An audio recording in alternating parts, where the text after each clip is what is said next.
بهرحال ټولو زنانو ځان سره ماشومان د پیو ماشومان چې کم دي نو هغې ځان سره راواغستل را روانېدل.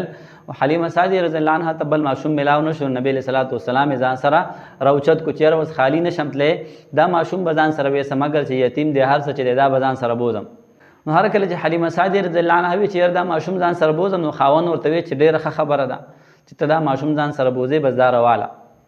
حلیمه سعدیه رضی الله عنها وایي چې هر کله نبی علیه صلات وسلام ما راواغستو او خپلې سینې سره مې جوخ کو، د نبی علیه صلات وسلام د برکت نه په ما کې دومره پی راغله چې هغه پی نبی علیه صلات وسلام هم په ډکه خېټه باندې وسکل او د نبی علیه صلات وسلام چې کوم رور مسروح هغه هم هغه پی چې کوم دی نو په ډکه خېټه باندې پی وسکل، دواړه ماړه شو.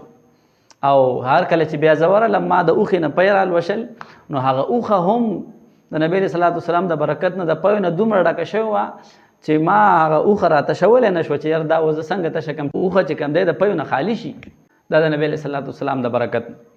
بیا هر کله چې دوی روان شو نو اول د دوی اوښه داسې وه چې هغه به تلی نه شوه په لاره باندې، خو بیا د نبی علیه صلات وسلام د برکت نه هغه اوښې منډې والې اوښه هم خوشحاله وه چې ما باندې د دواړو جهانو سردار.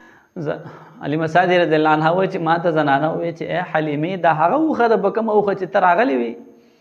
ما ورته وایي چې او دا خو بلکل هغه اوښه ده. هغه زنانه حیرانه وي چې دا اوښه چې راتلو مونږ نو دا اوښه خو ګرځېدی نه شوه راتلی نه شوه په لاره باندې، ټولو کې وروسته به را روانه وه او اوس دا دومره تیزه روانه، آخر دا څه چل دی؟ بهرحال دوی چې کوم دی نو بنو سعد ته هغه رسېدلي دي. په دغه وخت کې به بنو سعد کې قحط راغلی او دومره قحط راغلی و چې شین بوټی نه و، هر څه وچ د خلکو چیلۍ چې به کوم ځای سرېدې نو هغه چې به چیلۍ به لاړې د خوراک به څه ونه، نو لهذا چیلۍ چې مازدیګر واپس راتلې بس خالي به را روانې وي، خوراک مراک به یې نه و کړی، نو پی مې به هم پکې نه و. د نبی علیه صلات وسلام د برکت نه به د حلیمې چیلۍ چې سار تلې نو تشې به وي، خېټې به یې تشې وي او چې واپس به راتلې په ډکه خېټه به راتلې او پیو نه به بلکل ډکې وي. نو خلکو به بیا خپلو بچو ته وی چې تاسو د حلیمې چیلۍ چې کوم ځای کې سریږي تاسو مالته کې خپلې چیلۍ سره وئ. پته ورته نه وه چې دا حلیمې دا کوم ماشوم راوړی، دا ماشوم د برکتونو ډک دی، دا ماشوم د دواړو جهانو سردار دی. بهرحال په دې برکتونو کې نبی علیه صلات وسلام د حلیمې په کور کې 2 کاله تیر کړه. هر کله چې 2 کاله تیر شو 2 کاله پوره شو نو حلیمې نبی علیه صلات وسلام راواغستو مکې مکرمې ته راوړو. هر کله چې مکې مکرمې ته راوړو نو په دغه وخت کې په مکه مکرمه کې یو وبا راغلی وه، یو بیماري راغلی وه.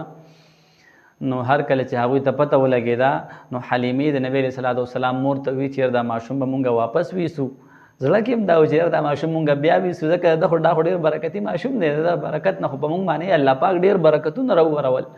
دا ماشوم مونږ واپس ویسو، دلته به دا وبا هم ختم شي او ماشوم به مونږ واپس ویسو.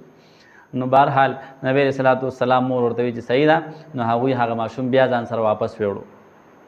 د هغې نه بعد بیا د حلیمې په پرورش کې د نبی علیه صلات وسلام شق صدر شوی دی.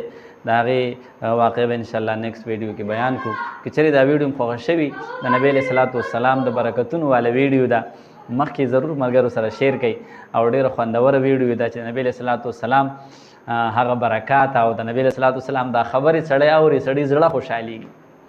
الله دې موږ ته د نبی علیه صلات وسلام حقیقي مینه محبت نصیب کړي.